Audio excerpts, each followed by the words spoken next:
The MPV battles are in full swing, with names like Toyota Avanza, Veloz, Nissan Livina, Mitsubishi Expander, Honda BRV. Consumers are certainly spoiled for choice when it comes to the budget people mover segment. Now in that regard, Suzuki has this to offer, the Ertiga. Now the Ertiga isn't exactly new. It first came out, at least this generation, in 2019, with a facelift coming just a year later. But this one, it's just a little bit different.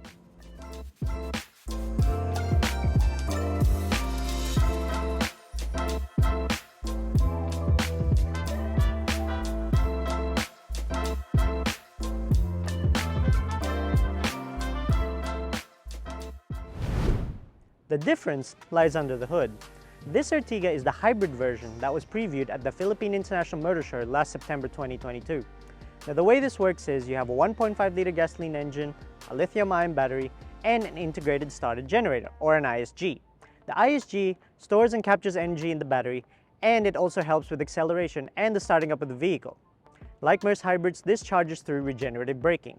Alright, that's enough techno-babble. Let's go for a drive.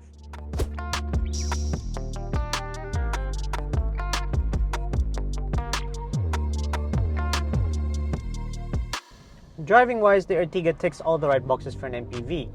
You're high off the ground, you get a good commanding view of the road. The steering wheel is light, but not too light. You never forget that you're driving a vehicle of considerable size. And the suspension's good enough to handle most city and highway driving conditions. But I do have two major gripes here. The first is the seating position. Okay, so the steering wheel, there's tilt adjustment, but there's no telescopic adjustment, so you have to sit kind of close to the dashboard. The second is the seat itself. Has a high hip point and an upright backrest. You pretty much feel like you're driving a truck. Now I know, MPVs aren't like crossovers where, they have a sedan-like seating position and it's more of a relaxed racy type of position. But this kind of cranks up that whole truck-like dynamic to 11. It's a little exaggerated. If you're the type of person who, as I mentioned, likes to lean their seat back a bit, sit far from the steering wheel while they're driving, you're gonna have a difficult time here. The second is with the car's fuel economy. Now this is a hybrid. That's one of its main selling points, is that it's meant to save you fuel. This car comes equipped with an auto stop start system. Right now, the meter's reading 6.4 kilometers per liter. Now, that's not exactly awe-inspiring stuff, is it? Now granted, I have to be a bit generous here. We have had the vehicle on idle for a long time, so it's probably closer to 7 kilometers per liter in reality. That's still not that amazing, is it? Second is the aforementioned stop-start system. Now yes, if you come to a full stop, the vehicle's engine does shut off. But what happens if you're crawling through gridlock? You're, inching forward 1 inch at a time, literally. Well, the engine shuts off, goes back on, shuts off, goes back on, and you end up just shutting off because you end up losing power when you're trying to compete for space in heavily congested streets. And secondly, the system only actually works if your foot's pressed down on the brake pedal. If you shift it to neutral, you lift up the handbrake, as you are wont to do if you're driving in Metro Manila, the engine just goes back on. So again, those fuel saving benefits are completely nullified a lot of the time.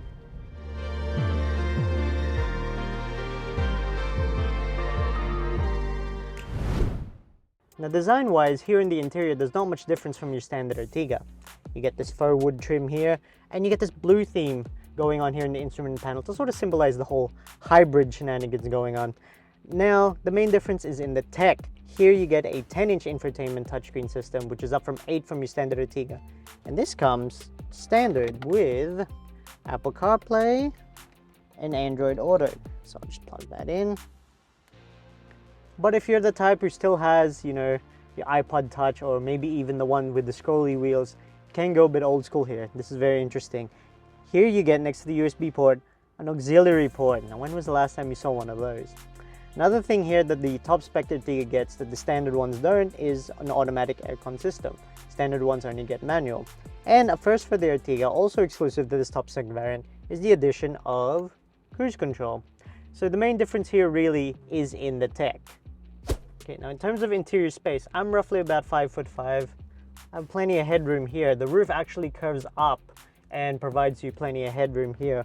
And this front seat gets sliding adjustment, height adjustment, and recline adjustment as well. This seat belt here doesn't get height adjustment, so you do have to account for that when you adjust for your driving position. All right, let's check out the back seat. Now this front seat's adjusted to my 5'5" frame, so legroom is a little generous. But that said, as with the front, the roof curves upwards, plenty of headroom here. Width-wise, probably fit 3 of me here quite comfortably. Here in the back, you get slide adjustment, and you get recline adjustment as well. And in terms of convenience, you have these massive cup holders. If I could have my trusty bottle from off screen, thank you very much. That's a big bottle there. That slots in quite comfortably. Here in the back, you get seat belts as well. Again, no height adjustment, have to adjust for that. One good thing here are these 4 aircon vents up the top, which come with their own control, so that's really good for the rear passengers. And there is no USB port here, but you do get a 12-volt lighter charging port, so if you have a USB dongle, you can still charge your phone back here as well. All right, that's the second seat done. What about the third? All right, time to check out the rearmost seats. Now, width-wise, bit of a squeeze, but you can probably fit 2 of me here. Like the front, there's a generous amount of headroom. However, this isn't automatic, by the way. Legroom is a bit tight. Now, if you have the seats folded upright, it can be a little generous, but of course the middle passengers want to be comfortable as well. They're naturally going to recline them down. Now, if it's any consolation, you do get massive cup holders. Fits like that back here. And due to the slanting position of this C-pillar, you get a generous view of the road. Now, if the kids are stuck back here on a long road trip, they can, play pendong to keep themselves entertained. Pendong pa ba? Boy pa ba yun? Teka, pababain niyo na ako. Okay, now onto the rear cargo compartment. If you want to maximize the space here, all of these seats actually fold flat, so you can store as much cargo as you want. We've already folded down the middle seats, but we'll show you the different configurations later on. For now, I'm going to fold these rear 2 seats down flat, and you can maximize the space like that. And another cool thing here is there's actually 2 layers here, so if you want to keep some things hidden, you can hide them down here.